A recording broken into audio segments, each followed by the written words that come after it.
या सरकारच्या योजनेच्या अंतर्गत आधी स्वतःच्या खिशातून 2.5 लाख रुपये द्यावे लागतील, मग तुम्हाला 50,000 रुपयाचा लाभ मिळणार. चालणार आहे का? 2019च्या कर्जमाफीला, या कर्जमाफीला तुम्ही जे जोडलेलं आहे ती अट पूर्णपणे काढण्यात यावी. 24-25 आणि 25-26 आणि 26-27 ची अट जी सरकारने टाकली आहे रेग्युलर शेतकऱ्याला, ज्याच्यामध्ये 14 लाख शेतकरी आहेत, ती अट सुद्धा त्या ठिकाणी काढण्यात यावी. 35,000 कोटी रुपये आम्ही शेतकऱ्याला देऊ. आले का तेवढे पैसे? शेतकऱ्याला कितीची कर्जमाफी मिळणार? 2 लाख रुपयाची. मग तुम्हाला 50,000 रुपयाची कर्जमाफी पाहिजे का 2 लाख रुपयाची कर्जमाफी पाहिजे, हे तुम्ही मला सांगा. आता जर तुम्हाला 3 लाख रक्कम ही देणं असेल बँकेला, त्याच्यामध्ये मुद्दल आणि व्याज धरून, पेनल्टी धरून, तर मग तुम्हाला या सरकारच्या योजनेच्या अंतर्गत आधी स्वतःच्या खिशातून 2.5 लाख रुपये द्यावे लागतील, मग तुम्हाला 50,000 रुपयाचा लाभ मिळणार. चालणार आहे का? बरं, 2.5 लाख रुपये तुमच्याकडे आहेत का? मग आज जर तुमच्याकडे पैसे नसतील, कारण का अवकाळी पावसामुळे तुमचं नुकसान झालंय, तुम्हाला तुमच्या भावाला भाव मिळालेला नाही उत्पादनाचा, कांद्याची काय परिस्थिती हे तुम्हाला माहिती. गेल्या 10 वर्षात कपाशीला भाव नाही, सोयाबीनला भाव नाही, कांद्याला भाव नाही, खताचे भाव वाढलेत का नाही वाढले? आता तुम्ही मला सांगा, सरकार आपल्याला काय सांगता, येत्या काळामध्ये पाऊस होणार आहे का हो? अल निनो आल्यामुळे या वर्षात जर पाऊस होणार नसेल तर येणारं एकही पीक तुमच्या हातामध्ये येणार आहे का? मग तुमचं घर चालणार आहे का? मग कसं चालणार तुमचं घर? कसा खर्च निघणार? तुमची मुलं जर कॉलेजमध्ये असतील त्याची फी कशी भरणार? मग ह्या सगळ्या अडचणीवर मात करायची असेल तर सरकारला आपण जी विनंती करत आहोत की 2019च्या कर्जमाफीला, या कर्जमाफीला तुम्ही जे जोडलेलं आहे ती अट पूर्णपणे काढण्यात यावी. ही आपली पहिली मागणी. ही योग्य आहे का नाही आहे? मग आज आणि पुढचे काही दिवस मी असेल, माझ्याबरोबर इथं काही लोक अन्नदात्यासाठी अन्न त्याग करणार आहेत. तर हे आंदोलन एका दोघासाठी नाही. इथं इलेक्शन आहे का? कुठे काय आपल्याला मतं मिळवायची आहेत का? पण ही अडचण शेतकऱ्याची आत्ता जर नाही सोडवली तर पुढचं वर्ष आपल्या शेतकऱ्याचं अतिशय अडचणीचं जाऊ शकतं. म्हणून हे आंदोलन आपण इथं करत आहोत. आणि ओटीएसच्या बाबतीत सुद्धा जी दुसरी अट आहे त्याच्यामध्ये सुद्धा 2019ला आपल्याला जोडण्यात आलेलं आहे.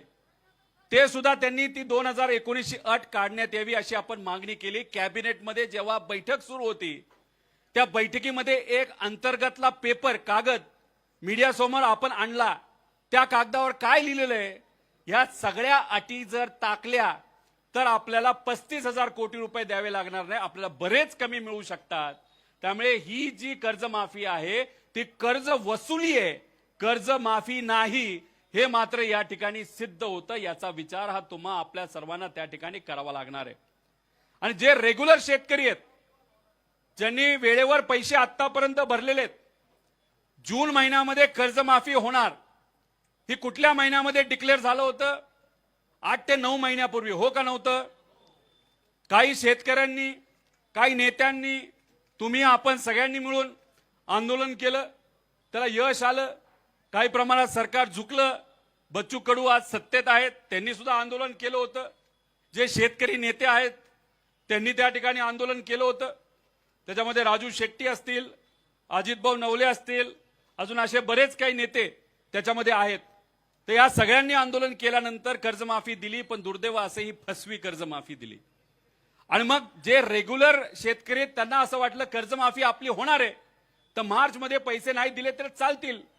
आणि मग कुठेतरी त्यांची कर्जमाफी, त्या ठिकाणी कर्ज हे ड्यू न होता ते कुठेतरी त्या ठिकाणी पुढे गेलं. मग झालं असं की आता जे रेग्युलर शेतकरी आहेत त्यांच्यात कंडिशन काय टाकली यांनी, अट काय टाकली, 25-26 मध्ये त्यांनी ते रेग्युलर पाहिजे आणि 26-27 पण रेग्युलर पाहिजे. आता 26-27 सुरू झाले पण संपले का वर्ष? नाही संपलं. मग 26-27 हे वर्षाची अट टाकण्याचं कारण असं, जे रेग्युलर 14 लाख शेतकरी आहेत त्यांना आता या सरकारला पैसेच द्यायचे नाहीत, त्यांना नंतर कधीतरी त्या ठिकाणी पैसे द्यायचे. म्हणून आमचं म्हणणं आहे 24-25 आणि 25-26 आणि 26-27 ची अट जी सरकारने टाकली आहे रेग्युलर शेतकऱ्याला, ज्याच्यामध्ये 14 लाख शेतकरी आहेत, ती अट सुद्धा त्या ठिकाणी काढण्यात यावी, अशा आपल्या 3 प्रमुख मागण्या आहेत. आणि 50,000 रुपयेपेक्षा जे रेग्युलर आहेत त्यांची 75,000 पर्यंत मदत जर सरकारकडनं त्या ठिकाणी दिली गेली नाही तर वाढवली गेली, त्याचा फायदा हा आमच्या शेतकऱ्याला होईल. आता गेल्या वेळेस जेव्हा या भागामध्ये, या महाराष्ट्रामध्ये अतिवृष्टी झाली होती, काय सरकार सांगितलं होतं, 35,000 कोटी रुपये आम्ही शेतकऱ्याला देऊ. आले का तेवढे पैसे? हे 2 आमदार या भागातले आहेत, त्यांनी त्यांच्या मतदारसंघामध्ये लोकात जाऊन खूप सेवा केली. आम्ही सेवा केली, लोकात गेलो, लढलो, बोललो, सगळं झालं आणि आम्हाला सांगण्यात आलं की 35,000 कोटी रुपयाची मदत आम्ही देऊ. आम्ही म्हणत होतो हेक्टरी 50,000 द्या, 35,000पैकी 1 रुपया सुद्धा शेतकऱ्यापर्यंत येणार नाही. किती रुपये आतापर्यंत त्या योजनेच्या अंतर्गत दिले? जाहीर झालं 35,000 कोटी, दिले फक्त 13,000 कोटी. मग ह्याच्यामध्ये शेतकऱ्याची फसवणूक झाली का नाही झाली? जेव्हा केव्हा अटी टाकल्या जातात त्याचं नुकसान हे शेतकऱ्याला सोसावं लागतं, भोगावं लागतं. म्हणून हे आंदोलन इथं करत आहोत.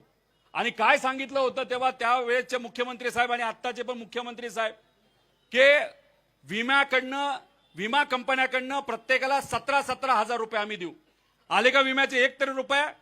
नाही का? त्यांनी त्या ज्या अटी होत्या, जे निकष होते तेच काढून टाकले होते. आम्ही तेव्हा पार घशाला कोरड पुरस्तर बोलत होतो, कृपा करून निकष काढू नका, शेतकऱ्याला मदत मिळणार नाही.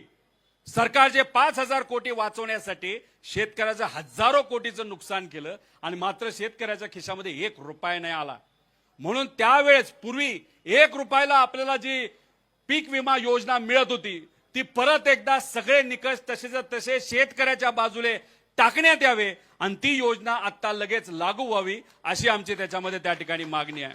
आणि शेवट, ही कर्जमाफी वाट न बघता लगेचच्या लगेच 2 लाख रुपये सरसकट, किती रुपये शेतकऱ्याचे थकलेत हे न बघता डायरेक्ट अकाउंटमध्ये 2 लाख रुपये टाका आणि टाकल्यानंतर पुनर्गठन करा आणि आमच्या शेतकऱ्याला नवीन कर्ज देऊन येणाऱ्या सीझन मध्ये आम्हाला समोर जाण्याची संधी त्या ठिकाणी शेतकऱ्याला द्या.